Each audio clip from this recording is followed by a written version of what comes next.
What's up, guys? In today's tutorial, I will show you how to add Pinterest photos to Canva. So without further ado, let's get started. First, open Pinterest in your browser and find the image you want to use. Once you've found it, right-click on the image and select Copy Image. Next, open Canva and open your existing design or create a new one. After that, click anywhere on Canva canvas and press Ctrl B on your keyboard, or right-click and select Paste. Wait a few seconds for the image to upload, and it will automatically appear in your design. You can now resize, move, or edit the image just like any other element in Canva. And that's it. That's how you can add Pinterest photos to Canva.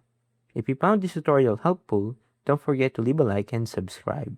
And I'll see you guys in the next one. Peace.